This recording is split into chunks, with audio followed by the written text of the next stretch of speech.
ओम नमो भगवते वासुदेवाय नमः। आप सभी का मेरे YouTube चैनल भक्ति सागर में पुनः स्वागत है। आज के अपने इस वीडियो में हम कार्तिक मास के 19वें अध्याय का महात्म्य सुनेंगे। साथ ही तुलसी चालीसा एवं तुलसी माता की आरती भी करेंगे। आज का वीडियो शुरू करने से पहले आप सभी से विनम्र निवेदन है, यदि आप मेरे चैनल पर नए आए हैं और अभी तक आपने मेरे चैनल को सब्सक्राइब नहीं किया है तो सभी प्रकार के व्रत त्योहारों की जानकारियां प्राप्त करने के लिए, सभी व्रत कथाएं सुनने के लिए एवं कार्तिक मास के सभी महात्म्य सुनने के लिए कृपया मेरे चैनल को सब्सक्राइब अवश्य करें। वीडियो यदि पसंद आता है तो लाइक भी करें। श्री विष्णु मम हृदय में प्रेरणा करने वाले नाथ, लिखो महात्म्य कार्तिक, राखो सिर पर हाथ। राजा पृथु ने पूछा, हे नारद जी, अब आप कहिए कि भगवान विष्णु ने वहां जाकर क्या किया तथा जलंधर की पत्नी का पतिव्रत किस प्रकार भ्रष्ट हुआ। नारद जी बोले, जलंधर के नगर में जाकर विष्णु ने उसकी पतिव्रता स्त्री वृंदा का पतिव्रत भंग करने का विचार किया। वे उसके नगर के उद्यान में जाकर ठहर गए और रात में उसको स्वप्न दिया। वह भगवान विष्णु की माया और विचित्र कार्य पद्धति थी और उसकी माया द्वारा जब वृंदा ने रात में वह स्वप्न देखा कि उसका पति नग्न होकर सिर पर तेल लगाए महिष पर चढ़ा है, वह काले रंग के फूलों की माला पहने हुए है और उसके चारों ओर हिंसक जीव जंतु हैं। वह सिर मुंडाए हुए अंधकार में दक्षिण दिशा की ओर जा रहा है। उसने नगर को अपने साथ समुद्र में डूबा हुआ इत्यादि बहुत से स्वप्न देखे। तत्काल ही वह स्वप्न का विचार करने लगी। इतने में उसने सूर्यदेव को उदय होते हुए देखा तो सूर्य में उसे एक छिद्र दिखाई दिया तथा वह कांतिहीन था। इसे उसने अनिष्ट जाना और वह भयभीत हो रोती हुई छज्जे, अटारी तथा भूमि कहीं भी शांति को प्राप्त न हुई।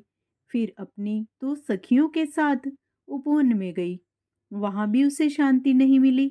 फिर वह जंगल में निकल गई, वहां उसने सिंह के समान दो भयंकर राक्षसों को देखा, जिससे वह भयभीत हो भागने लगी। उसी क्षण उसके समक्ष अपने शिष्यों सहित शांत मौनी तपस्वी वहां आ गया। भयभीत वृंदा उसके गले में अपना हाथ डाल उससे रक्षा की याचना करने लगी। मुनि ने अपनी एक ही हुंकार से उन राक्षसों को भगा दिया। वृंदा को आश्चर्य हुआ और वह भय से मुक्त हो मुनिनाथ को हाथ जोड़ प्रणाम करने लगी। फिर उसने मुनि से अपने पति के संबंध में उसकी कुशल अक्षेम का प्रश्न किया। उसी समय दो वानर मुनि के समक्ष आकर हाथ जोड़ खड़े हो गए और जो ही मुनि ने भ्रुकुटी संकेत किया त्यों ही वे उड़कर आकाश मार्ग से चले गए। फिर जलंधर का सिर और धड़ लिए मुनि के आगे आ गए। अपने पति को मृत हुआ जान वृंदा मूर्छित हो पृथ्वी पर गिर पड़ी और अनेक प्रकार से दारुण विलाप करने लगी। तत्पश्चात उस मुनि से कहा, हे कृपा निधे, आप मेरे पति को जीवित कर दीजिए। पतिव्रता दैत्य पत्नी ऐसा कहकर दुखी श्वासों को छोड़कर मुनीश्वर के चरणों पर गिर पड़ी। तब मुनीश्वर ने कहा, यह शिवजी द्वारा युद्ध में मारा गया है, जीवित नहीं हो सकता, क्योंकि जिसे भगवान शिव मार देते हैं वह कभी जीवित नहीं हो सकता। परंतु शरणागत की रक्षा करना सनातन धर्म है, इसी कारण कृपया कर मैं इसे जिंदा कर देता हूँ। नारद जी ने आगे कहा, वह मुनि साक्षात विष्णु ही थे, जिन्होंने यह सब माया फैला रखी थी। वह वृंदा के पति को जीवित करके अंतर्ध्यान हो गई। जलंधर ने उठकर वृंदा को आलिंगन किया और मुख चूमा। वृंदा भी पति को जीवित हुआ देख अत्यंत हर्षित हुई और अब तक हुई बातों को स्वप्न समझा। तत्पश्चात वृंदा सकाम हो बहुत दिनों तक अपने पति के साथ विहार करती रही। एक बार सूरत एवं संभोग काल के अंत में उन्हीं विष्णु को देखकर उन्हें ताड़ित करती हुई बोली, हे पराई स्त्री से गमन करने वाले विष्णु, तुम्हारे सील को धिक्कार है। मैंने जान लिया है कि मायावी तपस्वी तुम ही थे। इस प्रकार कहकर कुपित पतिव्रता वृंदा ने अपने तेज को प्रकट करते हुए भगवान विष्णु को शाप दिया। तुमने माया से 2 राक्षस मुझे दिखाए थे, वही दोनों राक्षस किसी समय तुम्हारी स्त्री का हरण करेंगे। सर्पेश्वर, जो तुम्हारा शिष्य बना है वह भी तुम्हारा साथी रहेगा। जब तुम अपनी स्त्री के विरह में दुखी होकर विचरोगे, उस समय वानर ही तुम्हारी सहायता करेंगे। ऐसा कहती हुई पतिव्रता वृंदा अग्नि में प्रवेश कर गई। ब्रह्मा आदि देवता आकाश से उसका प्रवेश देखते रहे। वृंदा के शरीर का तेज पार्वती जी के शरीर में चला गया। पतिव्रता के प्रभाव से वृंदा ने मुक्ति प्राप्त की। इस प्रकार 19वां अध्याय समाप्त होता है। अब हम तुलसी चालीसा का पाठ करेंगे। श्री तुलसी महारानी करूं विनय सिरनाए, जो मम हो संकट विकट दीजे मात नसाए। नमो नमो तुलसी महारानी, महिमा अमित न जाय बखानी। दियो विष्णु तुमको सन्माना, जग में छायो सुयस महाना। विष्णु प्रिया जय जयति भवानी, तिहु लोक की हो सुख खानी। भगवत पूजा कर जो कोई, बिन तुम्हारे सफल न होई। जिन घर तव नहीं होए निवासा, उस पर करही विष्णु नहीं बासा। करें सदा जो तव नित सुमिरन, तेहि के काज होए सब पूरन। कार्तिक मास महात्म तुम्हारा, ताको जानत सब संसारा। तव पूजन जो करें कुआरी, पावें सुंदर वर सुकुमारी। कर जो पूजन नित प्रति नारी, सुख संपत्ति से होए सुखारी। वृद्धा नारी करे जो पूजन, मिले भक्ति होवे पुलकित मन। श्रद्धा से पूजे जो कोई, भवनिधि से तर जावे सोही। कथा भागवत यज्ञ करावे, तुम बिन नहीं सफलता पावे। छायो तब प्रताप जग भारी, ध्यावत तुम्ही सकल चितधारी। तुम्ही मात यंत्रण तंत्रण, सकल काज सिद्धि होवे क्षण में। औषधि रूप आप हो माता, सब जग में तब यश विख्याता।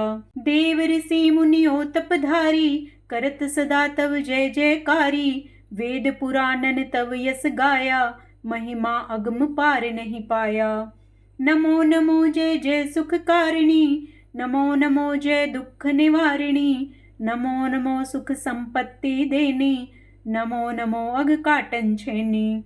नमो नमो भक्तन दुख हरणी, नमो नमो दुष्टन मद छेनी। नमो नमो भव पार उतारिणी, नमो नमो परलोक सुधारिणी। नमो नमो निज भक्त उबारिणी, नमो नमो जन काज संवारिणी। नमो नमो जय कुमति नसावनी, नमो नमो सुख उपजावनी। जयति जयति जय तुलसी माई, ध्याऊं तुमको शीस नवाई। निज जन जानी मोहि अपनायो, बिगड़े कारज आप बनाओ।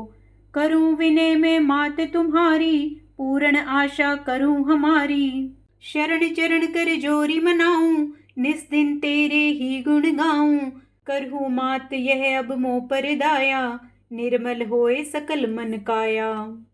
मांगू मात यह वर दीजे, सकल मनोरथ पूर्ण कीजे। जनु नहीं कुछ नेम अचारा, क्षमहु मात अपराध हमारा। 12 मास करे जो पूजा, ते ही सम जग में और नहीं दूजा। प्रथम ही गंगा जल मंगवावे, फिर सुंदर स्नान करावे। चंदन अक्षत पुष्प चढ़ावे, धूप दीप नैवेद्य लगावे। करे आचमन गंगा जल से, ध्यान करे हृदय निर्मल से। पाठ करावे फिर चालीसा की, स्तुति करे मात तुलसा की। यह विधि पूजा करे हमेशा, ताकि तन नहीं रहे कलेशा। करे मास कार्तिक का साधन, सोवे नित पवित्र सिद्ध हुई जाही। है यह कथा महासुखदाई, पढ़े सुने सो भव तर जाई। तुलसी मैया तुम कल्याणी, तुम्हारी महिमा सब जग जानी, भावे न तुझे माँ नित ध्यावे, गा गा कर माँ तुझे रिझावे। यह तुलसी चालीसा पाठ करे जो कोई, गोविंद सो फल पावहीं जो मन इच्छा होई। अब हम सब मिलकर विष्णु भगवान की प्रिया तुलसी माता की आरती करेंगे। तुलसी महारानी नमो नमो, हरि की पटरानी नमो नमो। तुलसी महारानी नमो नमो, धन तुलसी पूर्ण तप कीन्हो, सालिग्राम बनी पटरानी। जाके पत्र मंजरी कोमल, श्रीपति कमल चरण लपटानी। धूप दीप नैवेद्य आरती, पुष्पन की वर्षा बरसानी। नमो नमो तुलसी महारानी नमो नमो, हरि की पटरानी नमो नमो। 56 भोग 36 व्यंजन, बिन तुलसी हरि एक न मानी। सभी सखी मैया तेरो जस गावे, भक्ति दान दीजे महारानी। नमो नमो तुलसी महारानी नमो नमो, हरि की पटरानी नमो नमो। तुलसी महारानी नमो नमो। तुलसी माता की जय।